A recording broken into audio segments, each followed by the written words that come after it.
प्यारे बच्चों, एनएमएम्स में हम तार्किक योग्यता से संबंधित प्रश्न कर रहे हैं और आज हम एक नया टॉपिक लेके आए हैं, स्थान या क्रम का निर्धारण अर्थात स्पेस स्लैश सीरीज डिटर्मिनेशन। इसके अंतर्गत हम जगह ढूंढेंगे कि कौन सा व्यक्ति कौन सी जगह पे कौन से स्थान पे बैठा है, या फिर कोई संख्या किससे कितनी बड़ी है कितनी छोटी है, या बड़े छोटे का कुछ अंतर दे दिया होगा और कुछ समानता दे दी होगी उसके अंदर, और वहाँ से हमें सबसे बड़ा सबसे छोटा अंक या इंग्लिश अल्फ़ाबेट बताना होगा। ठीक है, आइए प्रश्नों के द्वारा इसको हम करते हैं। पहले प्रश्न को देखते हैं कि ए बी से कम है। हम यहाँ लगा लेते हैं जो बी है वो बड़ा है ए से। ठीक है, सी डी से अधिक है लेकिन ई से कम है। इनके साथ अभी कोई कॉम्बिनेशन नहीं है। आगे हम देखते हैं ए और ई समान है, ई और ए क्या है, समान है, वो बराबर हो गया। अब इसको ले लेते हैं। सी है वो डी से तो अधिक है लेकिन ई से कम है। देखो सी कम है अर्थात ई बड़ा है सी से, और सी किससे बड़ा है, डी से बड़ा है। तो ये हमारे पास एक समीकरण हमने बना लिया। तो बताना है इनमें से कौन सबसे छोटा है। सबसे छोटा हमारे पास कौन आया है, डी आया है। ऑप्शन सी इसका सही उत्तर हमारे पास होगा। ठीक है, सेकंड क्वेश्चन में देखिए 55 विद्यार्थियों के एक वर्ग में सुधा का 36वां स्थान है। अवरोही क्रमानुसार उसका स्थान क्या होगा। देखो कुल विद्यार्थी हमारे पास क्या है 55, और उस पास जो स्थान होगा वो पहले उसमें से घटा दें। तो हमारे पास यहाँ घटाएंगे तो क्या बच गया 19। अब 19 तो और व्यक्ति बच गए, लेकिन अवरोही क्रमानुसार जब उसका स्थान हम गिनेंगे 19 तो हमारे पास पीछे बचे हुए हैं और एक फिर सुधा हमारे पास आ जाएगी। तो उसका स्थान हमारे पास कितना होगा, 20वां स्थान होगा। इसमें ध्यान रहे तो ये हमारे पास कौन से स्थान पे आ जाएगी, 20वें स्थान पर आ जाएगी सुधा। ठीक है, जितने विद्यार्थी दे रखे हों और एक तरफ से जितना स्थान दे रखा उसमें से पहले घटाएं, और जो बच्चे बच जाएंगे वो पिछली साइड से उतने बच्चे उसके पीछे हैं या आगे हैं, जैसे भी हम लगा लें। तो जो अगला स्थान आएगा वो तो उससे एक ज़्यादा आएगा, तो 19 से एक ज़्यादा हमारे पास 20 हो गया। ठीक है, प्रश्न नंबर 3 को देखिए। निम्न शब्दों को सार्थक क्रम में लिखिए। सार्थक क्रम का मतलब पहले क्या होता है फिर वो कैसे करता है। अब देखिए इलाज तो सबसे पहले नहीं होता, सबसे पहले क्या होता है, रोगी होता है। और रोगी किसके पास जाता है, डॉक्टर के पास जाता है। अर्थात ये पहले नंबर पे आ गया। फिर रोगी किसके पास गया, डॉक्टर के पास गया।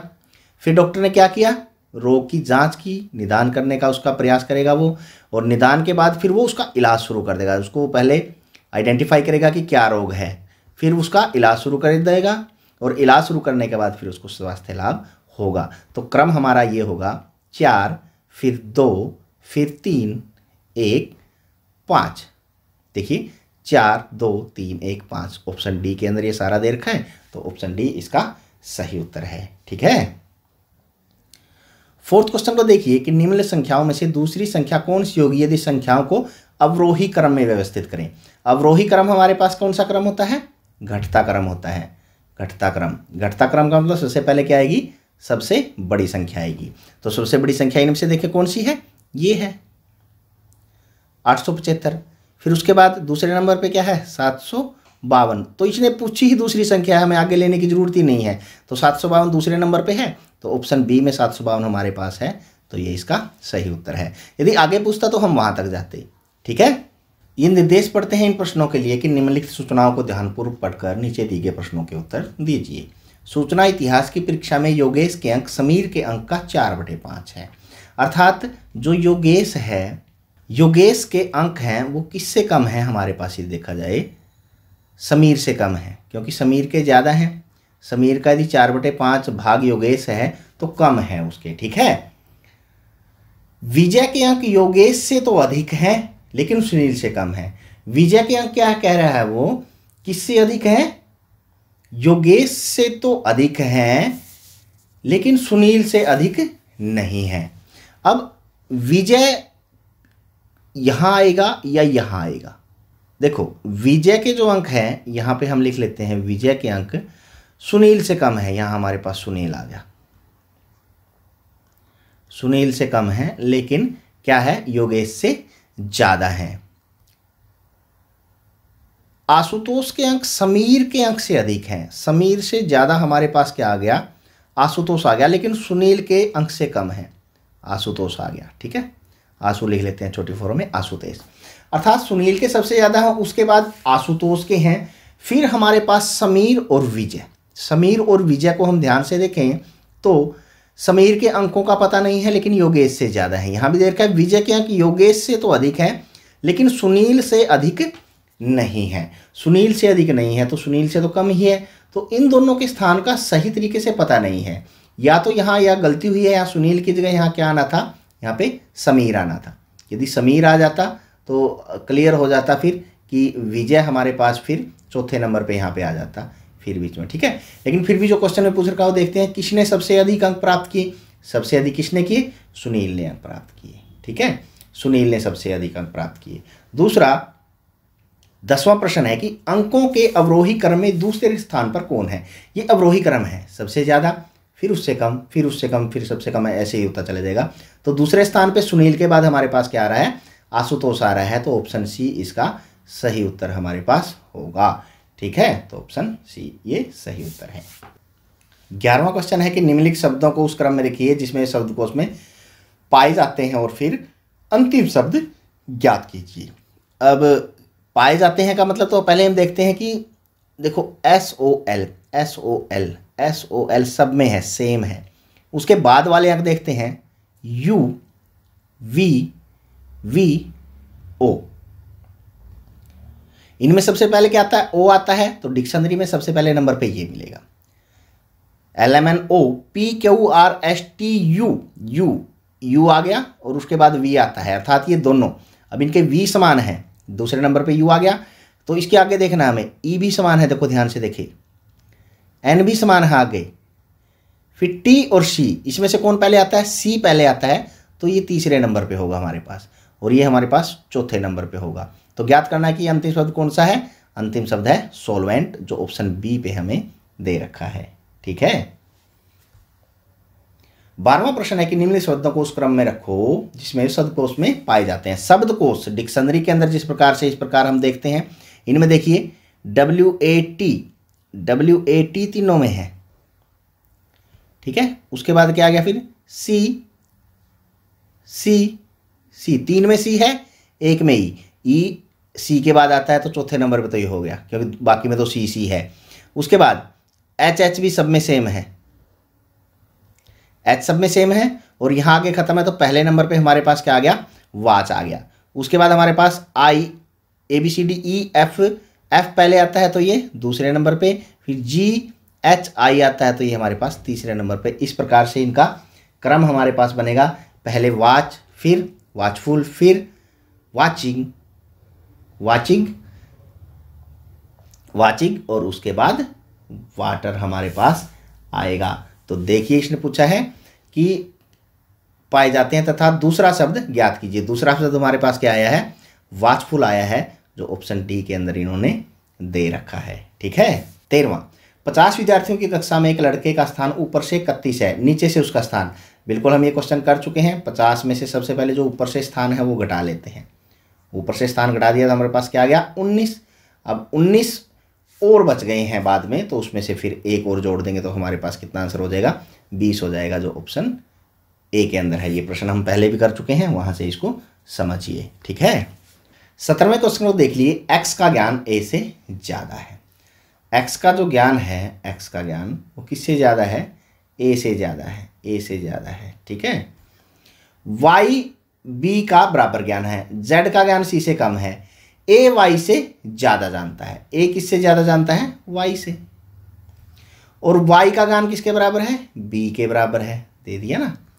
जेड का ज्ञान सी से कम है, जेड का ज्ञान सी से कम है, ये तो हमें अलग ही दे रखा क्योंकि इसके अंदर हमारे पास सी अभी तक या जेड अभी तक कोई आया नहीं है। तो सबसे अधिक ज्ञान किसका है, यहाँ पे जेड नहीं दे रखा, सी भी नहीं दे रखा, इस हिसाब से तो एक्स का ज्ञान हमारे पास बनता है, अर्थात जो 17वें का ऑप्शन ए है हमारे पास सही उत्तर होगा। अब जेड और सी का देखो किसी के साथ कोई कॉम्बिनेशन नहीं दे रखा, या तो ये इन्होंने वैसे ही दे रखा है क्योंकि सी हमारे पास नहीं आया कहीं भी, या गलती से यहाँ सी की जगह कुछ और इसका आना चाहिए था, ठीक है ना, क्योंकि सी कहीं नहीं है। देखो किसी के साथ सी कोरिलेट हमारे पास नहीं हो रहा है, लेकिन यहाँ इस समीकरण से हमें क्या लग रहा है कि एक्स का मान है वो सबसे ज़्यादा, एक्स का ज्ञान सबसे ज़्यादा है, तो ऑप्शन ए इसका सही उत्तर होगा। 18वां प्रश्न देखिए, रजनी का कक्षा में 37वां स्थान है, मीना रजनी से 17 स्थान आगे है, ठीक है ना, मतलब पहले आ चुकी है वो। यदि मीना का यदि स्थान लें तो हम वो 20वां हो गया, 17 स्थान और आगे हो गया ना मीना का। और मीना पीछे से 46वें स्थान पे है, 46वें है तो इनको जोड़ लेते हैं कुल ज्ञात करने के लिए। कुल ऐसे ही नहीं ज्ञात होगा, इनका जोड़ नहीं ज्ञात होगा, 66 आ गया। अब 66 तो में मीना 2 बार जुड़ चुकी है, आगे से भी पीछे से भी, तो उसमें से हमें एक घटाना पड़ेगा। तो हमारे पास क्या हो गया, 65 आ गया। तो 65 जो बच्चे हैं वो कुल लड़कियां हैं। दोबारा से समझिए कि जिसका आगे से स्थान दे रखा हो और नीचे से भी स्थान दे रखा हो, वो लड़की या कोई भी संख्या यहाँ आती है वो 2 बार जुड़ जाती है हमारे पास, क्योंकि वो तो एक ही जगह है। यहाँ से स्थान यदि इसने 46वां लिया है और ऊपर से क्या निकाला है हमने, 37वां स्थान मीना रजनी का था और मीना उससे 17 स्थान आगे अर्थात 20वें स्थान पर है। ये 20वां यहाँ से निकाला है तो ये 20वां स्थान भी यही हो गया। तो ये स्थान 2 बार जुड़ जाता है, ठीक है ना, इस प्रकार के जोड़ में। तो एक हमें घटाना पड़ता है, तो 65 जो है वो कुल लड़कियां हैं हमारे पास, ठीक है। प्रश्न नंबर 19 को देखते हैं कि अंग्रेजी वर्णमाला में तुम्हारे बाईं ओर से 13वें अंक के, तुम्हारे बाईं ओर, हमारा बाईं ओर इधर हो गया, ठीक है, इसका 13वां अंक, 11वां के होता है, KLM, M हो गया 13वां अंक। 13वें अंक के दाईं ओर 7वां अंक, अब 7वां यहां से चलना है हमें, ठीक है ना, MNOPQR, क्यू है RSTUV, इस प्रकार चलेगा। अब यहां से 7वां, 1 2 3 4 5 6 7, 7वां अंक हमारे पास क्या आया, T आया है, जो ऑप्शन बी है इसका सही उत्तर हमारे पास है, ठीक है। देखिए 13वां अंक देख रखा था, पहले तो 13वां अंक देख लिया। 13वां अंक कौन सा होता है, M होता है। अंक के दाईं ओर, अब दाईं ओर का मतलब इधर चलना है, बाईं ओर से चले थे, दाईं ओर चलना है, ठीक है। दाईं ओर 7वां अंक कौन सा है, 7वां अंक कौन सा आया, T आया है, तो ये उसका सही उत्तर होगा। आगे अंग्रेजी वर्णमाला में H और S के मध्य कौन सा अंक है, H भी निकाल लेते हैं, ABCDEFGHIJ और उसके बाद K आता है, ठीक है। यहां से लेके हमने कहां तक लेना है, S तक, ठीक है। इनके मध्य कौन सा अंक आता है, मध्य से हम क्या करेंगे, काटते रहेंगे, एक इधर से काट दिया, एक इधर से काट दिया, एक इधर से काट दिया, एक इधर से काट दिया, एक इधर से काट दिया, एक इधर से, एक इधर से, सारे ही कट गए ना, तो कोई भी नहीं बचा है। तो इसका उत्तर हमारे पास क्या बचाएगा, कोई नहीं, बिल्कुल मध्य में कोई नहीं आता। दोनों अंक आए हैं M और N, M और N भी आपस में कट गए, बिल्कुल मध्य में कोई अंक नहीं है, तो कोई अंक कोई नहीं इसका सही उत्तर होगा, ठीक है। 14वें प्रश्न को देखते हैं कि यदि लड़कियों की एक पंक्ति में रमेश का दोनों सिरों से 10वां स्थान है तो पंक्ति में कुल कितने लड़के हैं, दोनों तरफ से, इधर से भी और इधर से भी। कौन सा स्थान है, 10वां, अर्थात ये 10वां स्थान तो एक ही हो गया, 9 इधर हो गए, 9 इधर, 18 और 19। लेकिन निकालने के लिए मैंने क्या बताया था कि एक तरफ से 10वां है, दूसरी तरफ से भी 10वां है, दोनों को जोड़ दें, क्या आ गया, 20। जो कुल आया हमारे पास उसमें से हम क्या घटा देंगे, 1 घटा देंगे, तो 19 है जो सही उत्तर होगा। तो पंक्ति में कुल कितने लड़के हैं, 19 लड़के हैं। 15वें क्वेश्चन को देखिए, यदि P Q से लंबा है, Q से लंबा है, P बड़ा है, ठीक है ना, R P से छोटा है, R भी P से छोटा है, S T से लंबा है परंतु Q से छोटा है, S है वो T से तो लंबा है लेकिन Q से छोटा है, तो सबसे लंबा कौन है, देखो P Q से भी लंबा है, R P से छोटा है, अर्थात P ही लंबा हो गया यहाँ पर भी, और इन सबसे भी P ही लंबा है, तो हमें क्या दिखाई दे रहा है, जो P है वो सबसे लंबा है, यहाँ पे ऑप्शन ए इसका सही उत्तर है, ठीक है। 16वां क्वेश्चन देखिए, किसी पंक्ति में सरल का एक सिरे से 15वां स्थान है और पंक्ति में कुल 25 लड़कियां हो, तो दूसरे सिरे से उसका कौन सा स्थान होगा। एक सिरे से कौन सा स्थान है, 15वां, तो कुल 25 हैं, 25 में से 15 को घटा देते हैं, कितना आ गया हमारे पास, 10 आ गया। लेकिन स्थान ज्ञात करने के लिए 10 तो बच्चे, 15वें स्थान के बाद 10 बच्चे बच गए, जब पीछे से हम चलेंगे 10 तो बच्चे बचे हुए हैं और उसका अगला स्थान आएगा, अर्थात एक और जोड़ेंगे तो कितना स्थान आ गया उसका, 11वां स्थान आ गया। ऑप्शन सी है जो हमारे पास वो सही उत्तर इसका होगा, ठीक है। तो प्यारे बच्चों, इस प्रकार हमने स्थान व क्रम से संबंधित ये प्रश्न किए हैं, आशा आपको समझ में आ गए होंगे। इसी तरह के और प्रश्न देखने के लिए हमारे साथ बने रहें, तब तक के लिए बाय बाय।